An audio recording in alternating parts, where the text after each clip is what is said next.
आज वही बात एक बार फिर सच साबित होती दिख रही है, और सच हो भी क्यों ना, क्योंकि इन देशों के पास भारत के अलावा कोई ठोस और भरोसेमंद विकल्प है ही नहीं। इसके बावजूद ये देश बेवजह अपना सीना तान कर भारत से दुश्मनी मोल लेते हैं, और फिर जब हालात बिगड़ते हैं तो उसी भारत की ओर मदद के लिए दौड़ते हैं। दरअसल आज बात हो रही है पाकिस्तान के नालायक भाई बांग्लादेश की, जो अब भीगी बिल्ली बनकर भारत से प्याज लेने के लिए लाइन में खड़ा नजर आ रहा है। आप सभी को याद होगा कि कुछ समय पहले बांग्लादेश के अंतरिम मुखिया मोहम्मद यूनुस ने बड़े तेवर दिखाते हुए यह ऐलान किया था कि उन्हें भारतीय प्याज की कोई जरूरत नहीं है।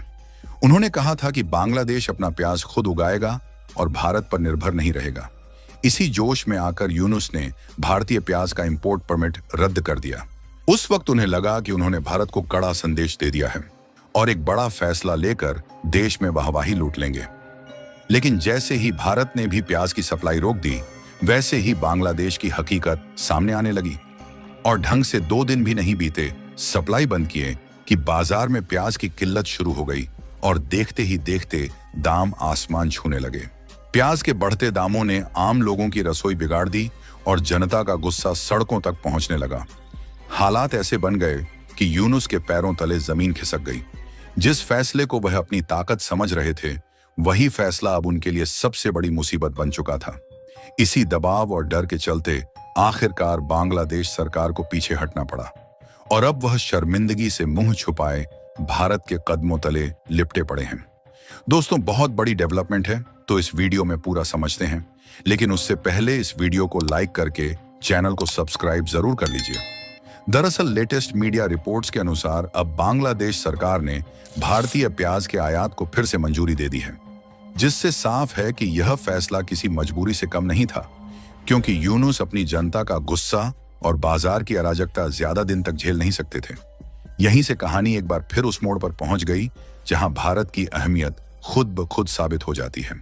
खबरों के मुताबिक 6 दिसंबर को जारी की गई प्रेस रिलीज में बांग्लादेश के कृषि मंत्रालय ने साफ तौर पर यह घोषणा की कि भारत सरकार से बातचीत के बाद 7 दिसंबर से प्याज का आयात दोबारा शुरू किया जा रहा है। इस फैसले के तहत हर दिन कुल 50 इंपोर्ट परमिट जारी किए जाएंगे, और हर एक परमिट पर 30 टन तक प्याज भारत से मंगाया जा सकेगा। यानी साफ है कि बांग्लादेश को रोजाना करीब 1500 टन प्याज भारत से लेने की जरूरत पड़ रही है। यह व्यवस्था तब तक जारी रहेगी जब तक बांग्लादेश के बाजार पूरी तरह से स्थिर नहीं हो जाते। खुद बांग्लादेशी सरकार मान रही है कि प्याज की किल्लत इतनी गंभीर हो चुकी थी कि अगर तुरंत कदम नहीं उठाया जाता तो हालात हाथ से निकल सकते थे। दरअसल पिछले कुछ हफ्तों में बांग्लादेश के बाजारों में प्याज की कीमतें रिकॉर्ड स्तर पर पहुंच गई थीं। हालात ये हो गए थे कि प्याज का दाम 150 टका प्रति किलो से भी ऊपर चला गया था। मध्यम वर्ग और गरीब परिवार के लिए प्याज खरीदना मुश्किल हो गया था। रसोई का सबसे जरूरी सामान अचानक लग्जरी बन चुका था। यही वजह थी कि आम लोगों में गुस्सा तेजी से बढ़ रहा था और सरकार के फैसलों पर सवाल उठने लगे थे। बांग्लादेश के कृषि मंत्रालय ने खुद स्वीकार किया कि यह संकट स्थानीय उत्पादन की कमी, गलत नीतिगत फैसलों और आयात में देरी की वजह से पैदा हुआ। यानी साफ शब्दों में कहा जाए तो यह पूरी तरह से सरकार की खुद की बनाई हुई समस्या थी। लेकिन जब हालात बेकाबू होने लगे तो उसी भारत की याद आई जिसे कुछ समय पहले तक अनदेखा किया जा रहा था। सरकारी आंकड़ों के मुताबिक बांग्लादेश अपनी कुल प्याज जरूरत का एक बड़ा हिस्सा आयात से पूरा करता है, और इसमें भारत की हिस्सेदारी सबसे ज्यादा रहती है। भारत न सिर्फ सस्ता प्याज देता है, बल्कि सबसे जल्दी और स्थिर सप्लाई भी सुनिश्चित करता है। यही वजह है कि जैसे ही भारत से प्याज आने की खबर फैली, वैसे ही बाजार में कीमतें नीचे आने की उम्मीद बनने लगी। अब जरा इस पूरे मामले को आंकड़ों और बड़े बाजार की तस्वीर के साथ समझते हैं। भारत दुनिया के सबसे बड़े प्याज उत्पादक देशों में शामिल है। हर साल भारत में करीब 3 करोड़ टन से ज्यादा प्याज का उत्पादन होता है। इसमें से औसतन 25 से 30 लाख टन प्याज भारत अलग अलग देशों को निर्यात करता है। बांग्लादेश भारत के लिए सबसे बड़ा प्याज आयातक रहा है, और कई सालों तक भारत के कुल प्याज निर्यात का 30 से 40% हिस्सा अकेला बांग्लादेश ही खरीदता रहा है। सरकारी आंकड़ों के अनुसार सामान्य हालात में बांग्लादेश हर साल करीब 8 से 10 लाख टन प्याज आयात करता है। इसमें से सबसे सस्ता और जल्दी पहुंचने वाला प्याज भारत से ही आता है। यही वजह है कि जब भारत सप्लाई रोकता है तो बांग्लादेश के पास तुरंत कोई मजबूत विकल्प नहीं बचता।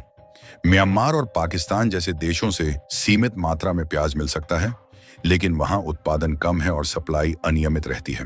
अब अगर चीन की बात करें तो चीन प्याज जरूर पैदा करता है, लेकिन उसका ज्यादातर उत्पादन घरेलू खपत और प्रोसेसिंग इंडस्ट्री में चला जाता है। जो प्याज एक्सपोर्ट होता है वह भारत के मुकाबले काफी महंगा पड़ता है। यही कारण है कि जब बांग्लादेश ने चीन से संपर्क किया तो वहां से प्याज लेने की लागत इतनी ज्यादा बताई गई कि यूनुस सरकार पीछे हट गई। बाजार के हिसाब से देखें तो चीन का प्याज भारत से 25 से 40% तक महंगा पड़ता है। भारत की ताकत सिर्फ कीमत में नहीं बल्कि सप्लाई चेन में भी है। भारत से बांग्लादेश तक प्याज पहुंचने में ज्यादा समय नहीं लगता। ट्रक और रेल के जरिए कुछ ही दिनों में माल बाजार में उतर जाता है, जबकि दूसरे देशों से प्याज मंगाने में समुद्री रास्ता अपनाना पड़ता है, जिससे समय भी ज्यादा लगता है और नुकसान का खतरा भी बढ़ जाता है। यही वजह है कि बांग्लादेश जैसे देश भारत पर निर्भर रहते हैं। अगर पिछले कुछ सालों का रिकॉर्ड देखें तो जब जब भारत ने प्याज निर्यात पर रोक लगाई है तब तब पड़ोसी देशों में हड़कंप मचा है। श्रीलंका हो, नेपाल हो या बांग्लादेश, सब जगह दाम तेजी से बढ़े हैं। भारत जैसे ही निर्यात खोलता है वैसे ही बाजार शांत हो जाता है। इससे साफ पता चलता है कि दक्षिण एशिया की खाद्य सुरक्षा में भारत की भूमिका कितनी अहम है। इस पूरे घटनाक्रम से एक बड़ी बात निकलकर सामने आती है। राजनीतिक बयानबाजी और दिखावटी फैसले जमीनी हकीकत नहीं बदल सकते। रसोई की जरूरतें भाषण से नहीं बल्कि सप्लाई से पूरी होती हैं। बांग्लादेश को आखिरकार वही करना पड़ा जो आर्थिक तौर पर सही था, यानी भारत के साथ बातचीत और भारत से आयात। वैसे भी अगर बांग्लादेश की मौजूदा आर्थिक स्थिति पर नजर डालें तो तस्वीर और भी ज्यादा गंभीर दिखाई देती है। बांग्लादेश इस समय भारी कर्ज के बोझ तले दबा हुआ है। अंतर्राष्ट्रीय संस्थाओं के आंकड़ों के अनुसार बांग्लादेश पर कुल विदेशी कर्ज 100 अरब डॉलर के आसपास पहुंच चुका है। IMF और वर्ल्ड बैंक से लिए गए कर्ज की किस्तें चुकाना सरकार के लिए लगातार मुश्किल होता जा रहा है।